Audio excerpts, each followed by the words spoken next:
Welcome to the session. Do not leave.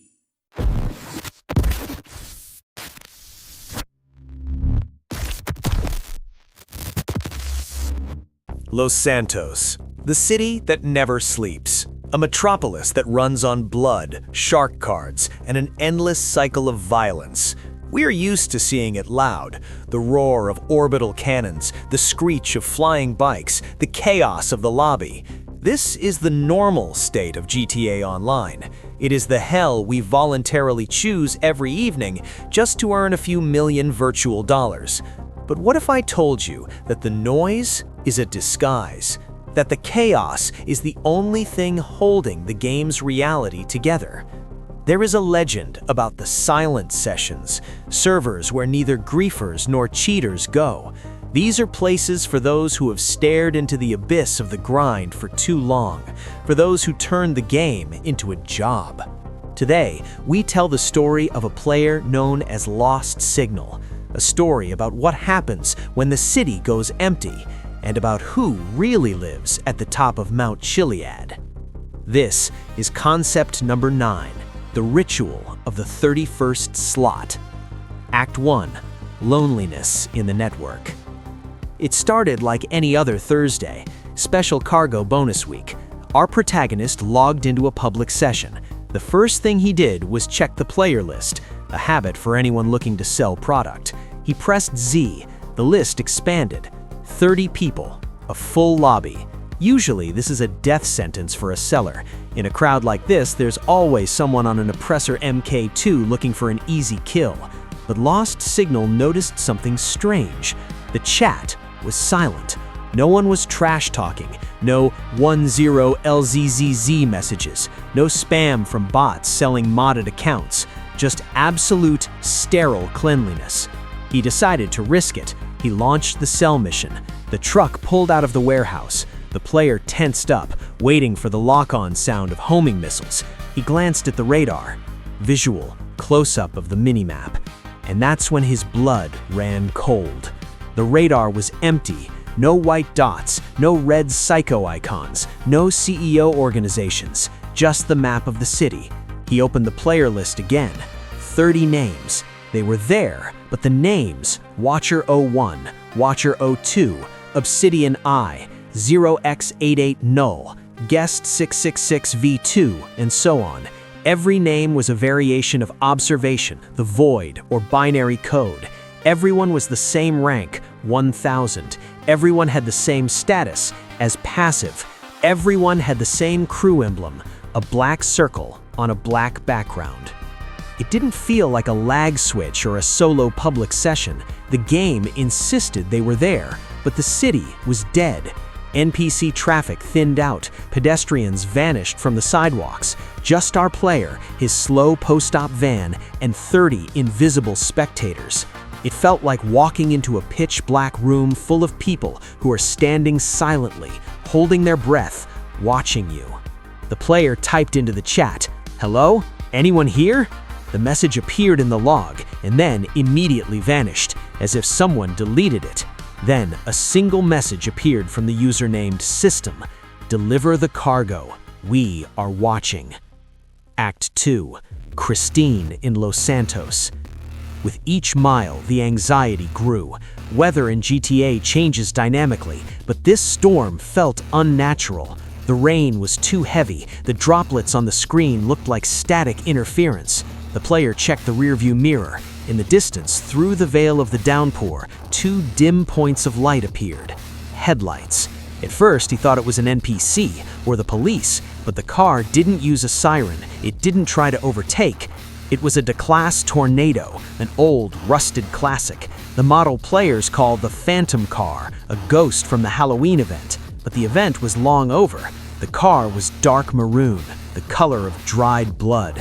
Its headlights were off. The light was coming from the cabin. Inside, the interior was burning. Not the bright flame of an explosion, but a smoldering, infernal glow.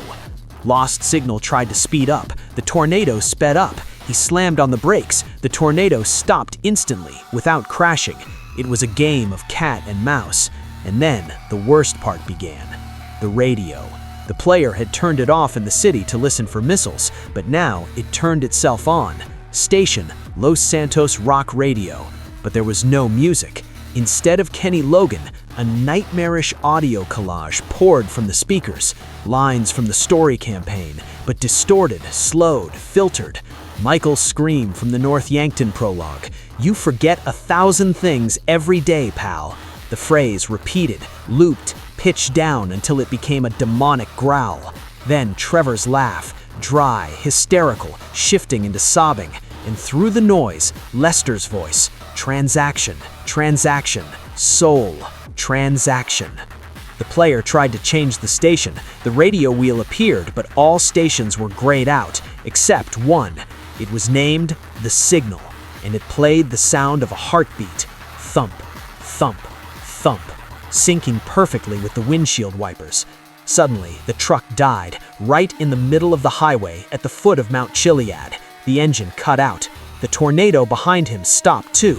Its door slowly creaked open, but no one got out. The car was empty. There was no driver, only fire. Act 3. Mount Chiliad and the Mural. Panic. Real primal panic.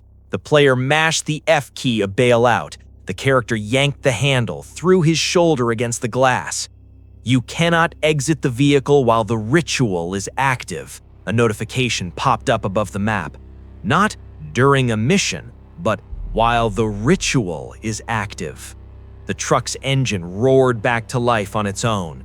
The player took his hands off the keyboard. The vehicle moved, but it didn't follow the road. It swerved sharply to the left, off-road, straight toward the slope of Mount Chiliad.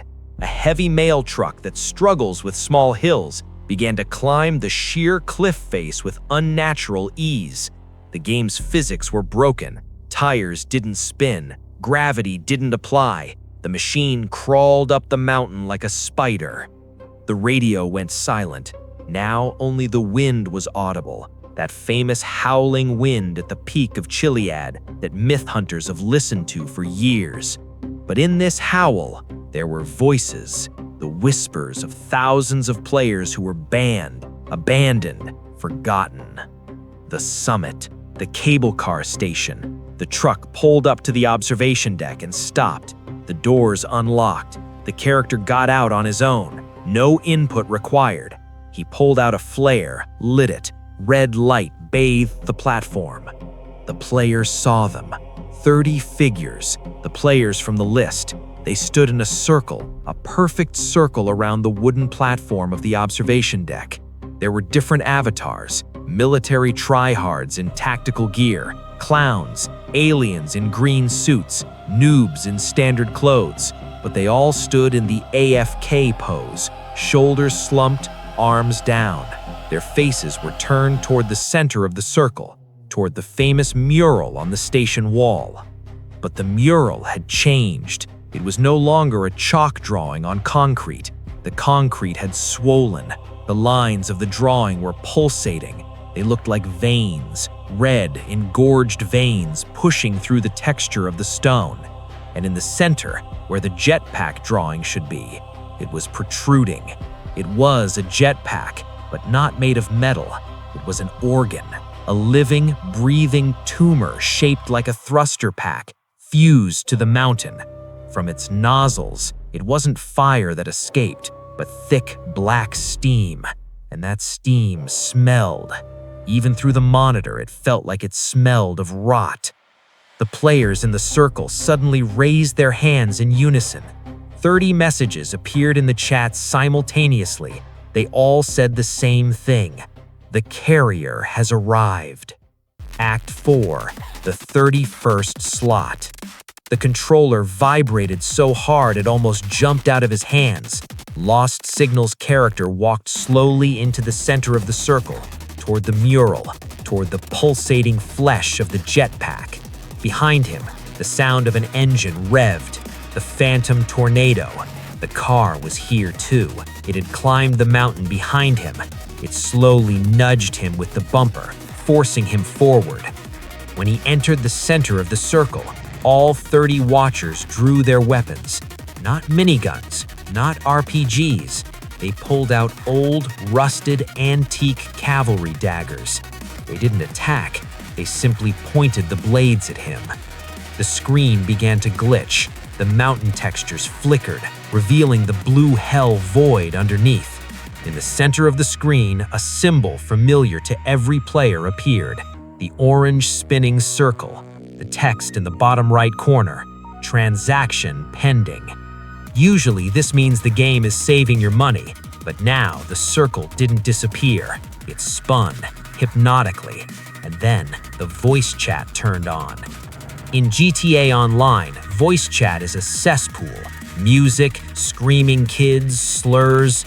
But this voice was quiet, calm, synthetic. The voice came from all speakers at once. Identifier confirmed. Slot 31 is free. Commencing data transfer. And then the voice spoke an address, not an IP address. It spoke the player's physical home address. Elm Street, House 14, Apartment 4B. User, Alexi. Heart rate, 120. Status, afraid. The player lunged for his PC's power cable. He wanted to rip the cord out, to kill this madness, but his hands froze. He saw what his character was doing on the screen. The camera switched to first-person view.